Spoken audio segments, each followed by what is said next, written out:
नमस्कार मित्रों, इल्विन क्लासेस के यूट्यूब प्लेटफॉर्म पे आपका बहुत बहुत स्वागत है। मेरा नाम विवेक है।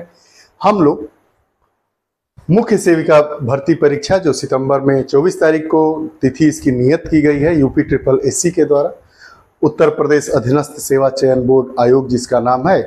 तो हम अपने सिलेबस को समाप्त करने के बाद आज से अब हम परीक्षा के 1-2 दिन पहले तक रोज 2 प्रैक्टिस सेट आपके साथ सॉल्व करेंगे, ताकि हम अपनी जो तैयारी किए हैं उसको रिवीजन भी हो जाए और हमें पता चले कि किस किस प्रकार के प्रश्न पूछे जाते हैं। यह हमारा पहला प्रैक्टिस सेट है। प्रत्येक प्रैक्टिस सेट में कम से कम 50 प्रश्न होंगे, अधिकतम भी हो सकते हैं, लेकिन 50 प्रश्नों की श्रृंखला रखी गई है क्योंकि यह कक्षा ज्यादा लंबी होने के बाद थोड़ी सी बोरियत न हो।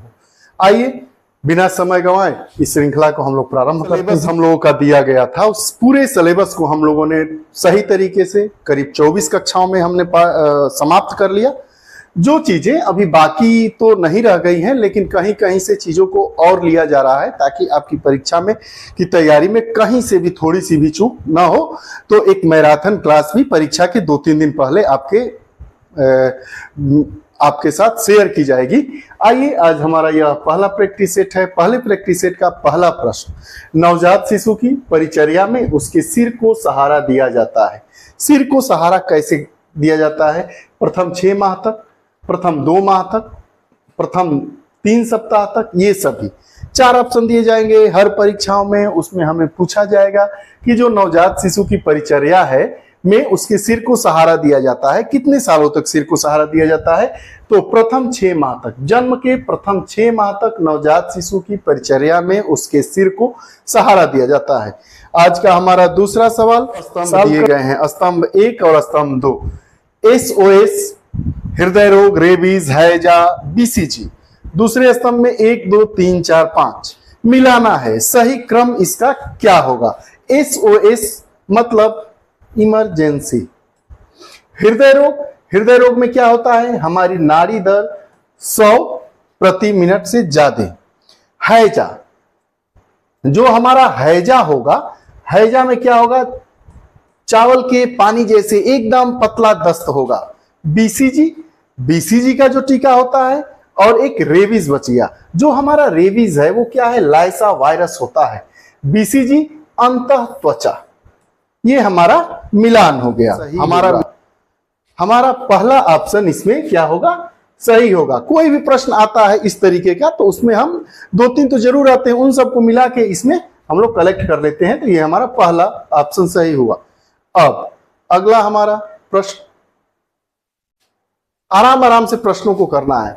किस बीमारी में चावल के पानी जैसे दस्त होते हैं? 4 ऑप्शन है, हैजा, आंत्रज्वर, शोध आंत रोग और पेचिस। तो अभी हमने सॉल्व किया मिलाने वाला में, इसका ऑप्शन क्या होगा? हैजा बीमारी में चावल के जैसे पतले दस्त होते हैं। नवजात की प्रति मिनट नाड़ी दर क्या होती है?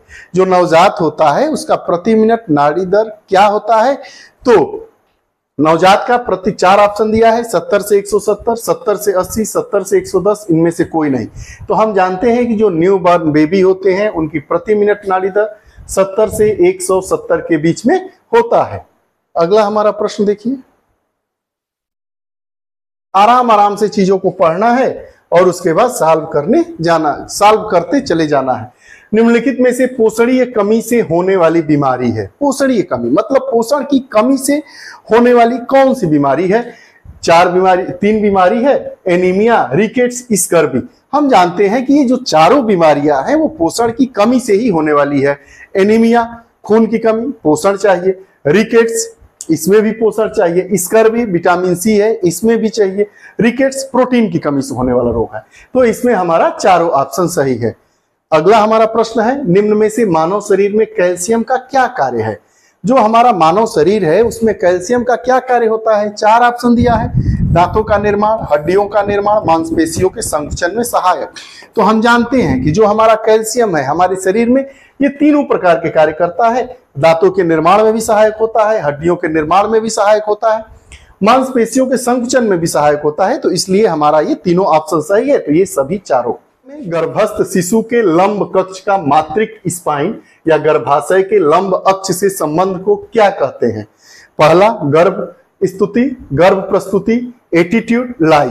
तो हम जानते हैं कि गर्भाशय में गर्भस्थ शिशु के लंब अक्ष का मात्रिक स्पाइन, जिसे हम गर्भाशय के लंब अक्ष से भी इसको संबंधित करते हैं, उसको हम लाई कहते हैं, लाई। ये हमारा ऑप्शन डी सही है।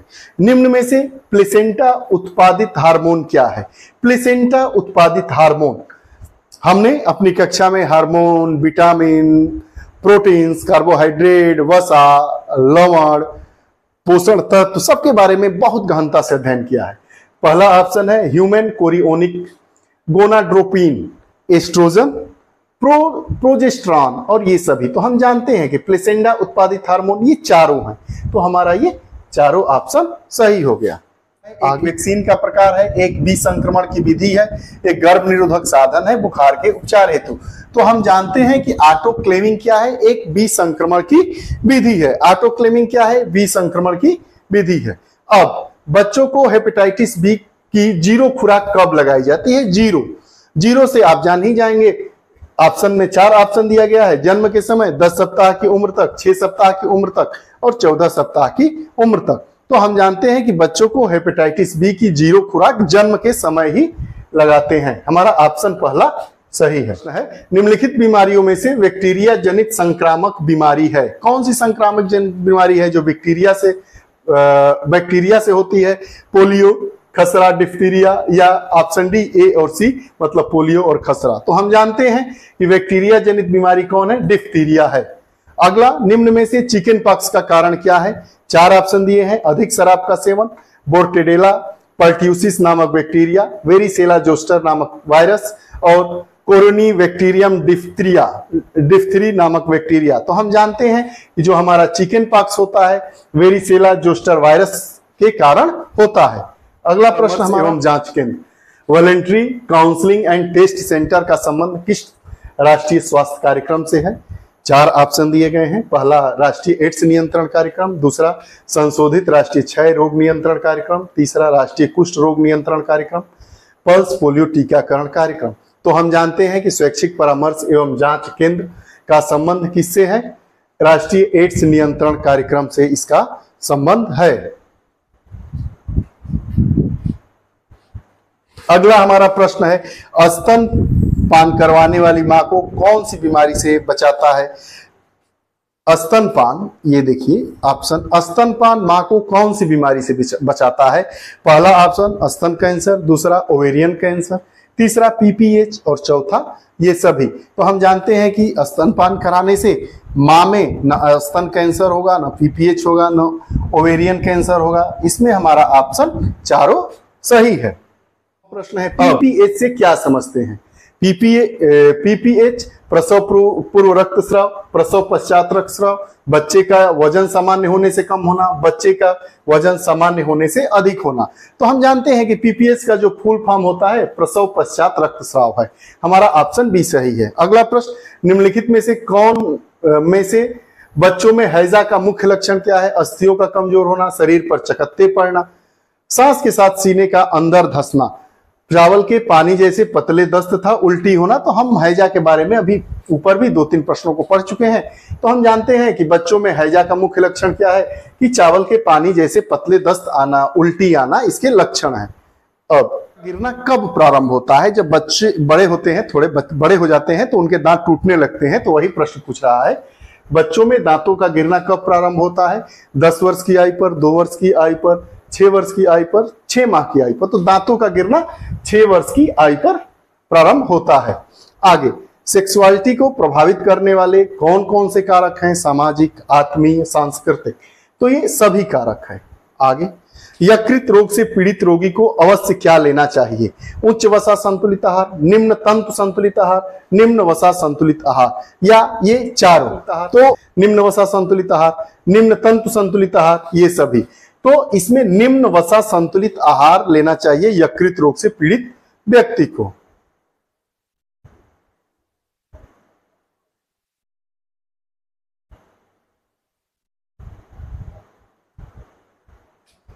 बैंड को मां का दूध पीने के लिए आवश्यक प्रति होता है। रिफ्लेक्स क्या होता है? 4 ऑप्शन दिया है। रूटिंग एंड सकिंग प्रतिवर्त, मोरो एंड स्टार्टल प्रतिवर्त, ग्रेस्पिंग एंड मोरो प्रतिवर्त, यहां यहां लिखना चाहिए प्रतिवर्त, छूट गया है। और रूटिंग एंड ग्रेस्पिंग प्रतिवर्त, तो हम जानते हैं कि शिशु को मां का दूध पीने के लिए आवश्यक प्रतिवर्त जो होता है उसको हम रूटिंग एंड सकिंग प्रतिवर्त कहते हैं। अगला हमारा सवाल, निम्न में से कौन सी विटामिन संक्रमण रोधी विटामिन कहलाती है? Vitamin C, vitamin D, vitamin A, vitamin D, vitamin E. तो हम जानते हैं जो रेटिनॉल होता है विटामिन ए या संक्रमण रोधी विटामिन भी कहलाता है। आगे, निम्नलिखित में से गर्भाशय में मौजूद गर्भस्थ शिशु का सबसे सामान्य गर्भ प्रस्तुति अंग क्या है? चेहरा, टांग, वर्टेक्स, पीठ। तो हम जानते हैं कि गर्भाशय में जो मौजूद गर्भस्थ शिशु का सबसे सामान्य गर्भ प्रस्तुति अंग क्या है? वर्टेक्स।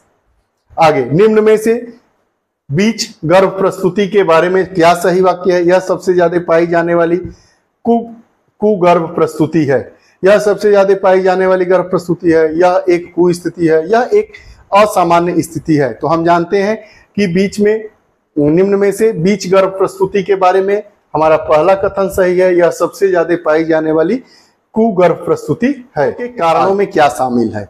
असामान्य गर्भ प्रस्तुति, संकीर्ण श्रोणी, संकीर्ण योनि। आगे, गर्भस्थ शिशु में हाइड्रोसिफेलस की मौजूदगी, उपरोक्त सभी। तो ये अवरोधित प्रसव के कारणों में ये सभी कारण किसी एक कारण के साथ ही अवरोध हो जाएगा, यह सभी कारण मौजूद होते हैं। तो इसलिए इसमें हम तीनों जो हमारे ऑप्शन दिए गए हैं वो तीनों सही है, इसलिए ऑप्शन हमारा डी है। प्रिवेंशन से आप क्या समझते हैं? रोग प्रतिरोधकता, विसंक्रमण, टीकाकरण, रोकथाम। प्रिवेंशन मतलब क्या होता है? रोकथाम। आगे, पोलियो संक्रमण के दौरान किस भाग के प्रभावित हो जाने पर रोगी में लकवा हो सकता है? जब पोलियो का संक्रमण होता है तो कौन सा अंग प्रभावित होता है कि रोगी को लकवा हो जाता है? तो पहला ऑप्शन है केंद्रीय तंत्रिका तंत्र, दूसरा फेफड़ा, तीसरा जननांग, चौथा किडनी। तो पोलियो संक्रमण के दौरान जब केंद्रीय तंत्रिका तंत्र प्रभावित हो जाएगा तो रोगी में लकवा की शिकायत हो जाएगी। तो हमारा ऑप्शन ए सही है। निम्न में से स्वास्थ्य की सबसे अधिक मान्य परिभाषा किसके द्वारा दी जाती है? 4 है विश्व स्वास्थ्य संगठन, इंडियन रेड क्रॉस सोसाइटी के द्वारा, ऑक्सफोर्ड इंग्लिश डिक्शनरी, वेबस्टर के द्वारा। तो हम जानते हैं कि स्वास्थ्य की सबसे अधिक मान्य परिभाषा, मान्य जानकारी विश्व स्वास्थ्य संगठन के द्वारा दी जाती है, WHO के द्वारा। अगला, निम्न में से कौन सी अंतर्राष्ट्रीय स्वास्थ्य एजेंसी श्रमिकों संबंधी विभिन्न मुद्दों का निपटारा करती है? 4 ऑप्शन है, यूनिसेफ, अंतर्राष्ट्रीय श्रम संगठन, इंडियन रेड क्रॉस सोसाइटी, खाद्य एवं कृषि संगठन। तो निम्न में से कौन सी अंतर्राष्ट्रीय स्वास्थ्य एजेंसी श्रमिकों के संबंधी विभिन्न मुद्दों का निपटारा करती है? तो अंतर्राष्ट्रीय श्रम संगठन जो है, जिसको ILO कहते हैं। आगे में से किस अंतर्राष्ट्रीय स्वास्थ्य एजेंसी का मुख्यालय रोम में स्थित है? विश्व स्वास्थ्य संगठन, खाद्य एवं कृषि संगठन, United nation international children emergency, UNICEF जिसे कहते हैं, और यूसेफ। तो हम जानते हैं कि जो हमारा खाद्य एवं कृषि संगठन है, खाद्य एवं कृषि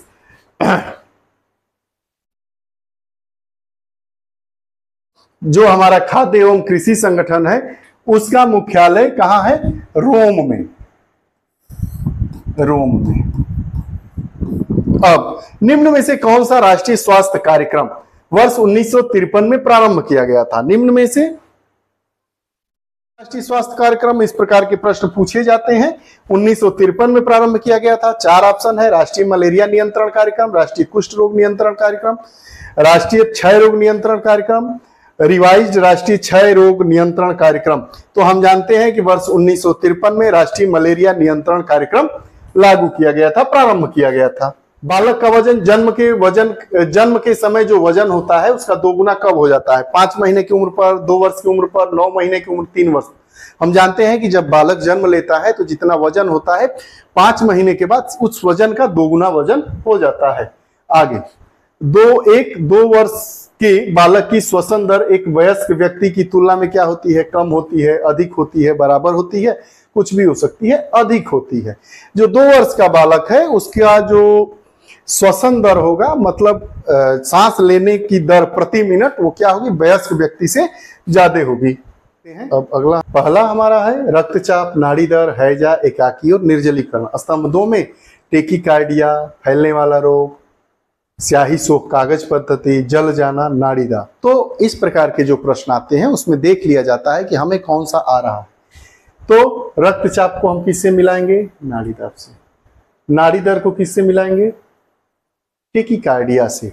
निर्जलीकरण मतलब क्या होता है? शरीर में जल ही नहीं रहेगा। हैजा क्या कौन सा रोग है? ये फैलने वाला रोग है। एकाकी को क्या कहते हैं? स्याही शोक कागज पद्धति। तो हम इसमें ऑप्शन कौन सा हमारा सही है? ए का 5 रक्तचाप नाड़ी, इसमें भी है। बी का 1, सी का 2, डी का 3 और ई का 4। तो इस तरीके से हमारा जो ऑप्शन ए है वो सही है। आगे देखिए, संक्रमण को रोकता है, कृमियों के स्व संक्रमण को रोकता है। 4 ऑप्शन है। नाखूनों को नियमित काटते रहना चाहिए, शौच के बाद एवं भोजन करने से पहले हाथों को धोना चाहिए। सी ऑप्शन है इनमें से दोनों, और डी ऑप्शन है उपयुक्त में से कोई नहीं। तो हम जानते हैं कि जो कृमि का स्व संक्रमण है उसके लिए साफ सफाई बहुत जरूरी है। तो हमारा ए और बी दोनों सही है, इसलिए हमारा ऑप्शन सी इसमें सही है। निमोनिया रोग होने पर बच्चों को दस्त लग जाता है, कपकपी होने लगती है, बच्चा लाल पड़ जाता है, पसलियां चलने लगती है। तो निमोनिया होने पर बच्चों की जो पसलियां हैं वो चलने लगती है। खाने योग्य पदार्थों का प्राथमिक भोजन समूह होता है रोटी और अनाज, सोयाबीन और चना, पनीर, मांस, इनमें से कोई नहीं। तो ये जो है सोयाबीन है, पनीर है, ये तो प्रोटीन हमारे शरीर की मात्रा को देता है, शरीर को मुहैया कराता है। लेकिन जब खाने योग्य पदार्थों की प्राथमिक भोजन समूह की बात करें तो इसके लिए रोटी और अनाज होता है। एक स्वस्थ वयस्क व्यक्ति का सामान्य रक्तचाप होता है 220/180, 120/80, 20/40, 100/60। तो हम जानते हैं कि एक स्वस्थ व्यक्ति जो होता है उसका सामान्य रक्तचाप 120/80 होता है। आगे, नवजात शिशु में सामान्य नाड़ी दर क्या है? तो नवजात शिशु में सामान्य नाड़ी दर कितना होता है? 130 से 140। निम्न में से कार्बोहाइड्रेट का क्या उदाहरण है? ग्लूकोज, लिथियम, एल्बुमिन, स्कॉर्बिक अम्ल। तो ग्लूकोज कार्बोहाइड्रेट का उदाहरण क्या है? ग्लूकोज। अब निम्न में से मादा जननांग नहीं है? लेबिया मेजोरा, अंडाशय, क्लाइटोजेरिया, स्थलनीय वाहिका। तो आपका ये क्या है? ये मादा जननांग की श्रेणी में नहीं आता है। बाकी लेबिया मेजोरा हो गया, क्लाइटोरिस हो गया, अंडाशय होगा, ये मादा जननांग है। जाने वाले विकार एब्राप्सियो प्लेसेंटी का क्या कारण है? महिला में लगने वाली चोट, गर्भाशयी आयतन का अचानक कम हो जाना, महिला में उच्च रक्तचाप की उपस्थिति। तो गर्भाशय के दौरान जो पाए जाने वाला विकार है एब्राप्सियो प्लेसेंटी, उसके लिए यह सभी कारण मौजूद हैं। तो ऑप्शन क्या होगा? उपयुक्त सभी। निम्न में से जनन अंगी प्रोलेक्स का कारण क्या है? प्रोसिपिटेटिव प्रसव, बड़े आकार के शिशु की डिलीवरी, प्रसव के समय सर्विक्स के पूर्ण विस्तारण से पूर्व ही महिला द्वारा ऐच्छिक प्रयास लगाना, उपयुक्त सभी। तो जननांगी प्रोलेक्स का क्या कारण है? ये सभी कारण है, इसलिए हमारा ऑप्शन डी सही होगा। बच्चों को जन्म के समय हेपेटाइटिस बी वैक्सीन की कितनी मात्रा दी जानी चाहिए? 4 ऑप्शन है। 0.5 ml, 1 लाख अंतरराष्ट्रीय यूनिट, 2 बूंद 2 लाख अंतरराष्ट्रीय यूनिट। तो हम जानते हैं कि जन्म के समय जो हेपेटाइटिस टीका दिया जाता है तो 0.5 ml उसकी मात्रा दी जाती है। 2 बूंद तो पोलियो के लिए है, 2 बूंद जिंदगी के, आप जानते भी होंगे। ऐसी प्रतिरोधकता जो प्लेसेंटा द्वारा गर्भवती माता से उसके गर्भस्थ शिशु में स्थानांतरित होता है। दूसरा, ऐसी प्रतिरोधकता जो व्यक्ति में एंटी टॉक्सिक सीरम या इम्यूनोग्लोब्यूलिन का इंजेक्शन लगाने पर उत्पन्न होता है। प्रति व्यक्ति में किसी संक्रामक रोग के उत्पन्न हो जाने पर उसमें स्वतः ही उस रोग के प्रति प्रतिरोधकता हो जाती है। टीकाकरण द्वारा उत्पन्न होने वाली रोग प्रतिरोधकता। तो हम जानते हैं कि प्राकृतिक निष्क्रिय रोग प्रतिरोधकता के बारे में पहला कथन सही है कि ऐसी प्रतिरोधकता जो प्लेसेंटा द्वारा गर्भवती माता से उसके गर्भस्थ शिशु में स्थानांतरित हो जाता है। अगला हमारा प्रश्न है, निर्जलीकरण के रोगी को क्या दिया जाने वाला प्रथम उपचार है? डॉट्स थेरेपी, एमडीटी, एआरटी या ओआरएस। तो हम जानते हैं कि जो निर्जलीकरण मतलब पानी की कमी हो जाती है शरीर में, तो उसमें ओआरएस का घोल दिया जाता है। डायरिया से आप क्या समझते हैं? 4 ऑप्शन दिया है। अपच होना, भूख का कम होना, बार बार पतले दस्त होना, मल का कठिनाई से पास होना। तो हम जानते हैं कि डायरिया में बार बार पतले दस्त होते हैं। सामान्य रूप से वृद्धि कर रहे बालक में पाए जाने वाला लक्षण क्या है? 5 से 6 माह की आयु में सहारे के साथ बैठ जाना, 5 माह की आयु में वजन का जन्म के वजन का दुगना हो जाना, 6 से 7 माह की आयु में अस्थायी दांतों का आना शुरू हो जाता है। यह सभी लक्षण इसमें मौजूद हैं जो सामान्य रूप से वृद्धि कर रहे बालक में पाए जाते हैं। अगला हमारा है, कन्वेंशन किस वर्ष हुआ था? 4 ऑप्शन है, 1949, 1959, 1969, 1981। तो जेनेवा कन्वेंशन 1949 में हुआ था। WHO की स्थापना किस वर्ष हुई थी? 1938, 1948, 1951, 1971। तो जो WHO था उसकी स्थापना वर्ष 1948 में की गई थी। उसके बाद UNFPA की कार्यकारी निदेशक कौन है? 4 ऑप्शन है, Natalia Kanem, Jonathan Turner, James Thomas और अब्दुल्ला वाहिद। तो हम जानते हैं कि UNPF की कार्यकारी सदस्य नतालिया कानेम है। ये रही आज की प्रथम कक्षा अभ्यास श्रृंखला है। इसको जरूर करिएगा, इसको याद करिएगा। इससे भी प्रश्न पूछे जाएंगे। जो 500 से 600 प्रश्न हमारे द्वारा करवाए जाएंगे आप लोगों के सहयोग से, उसमें से भी 50 प्रश्न आने की संभावना, 60 प्रश्न आने की संभावना। अगर आप ऑप्शन को भी सही तरीके से पढ़ लेंगे तो आप निश्चित तौर पर आप सफलता में, यह हमारी कक्षाएं सहायक होंगी। फिर अगली कक्षा के साथ उपस्थित होंगे। तब तक के लिए बहुत बहुत धन्यवाद। नमस्कार।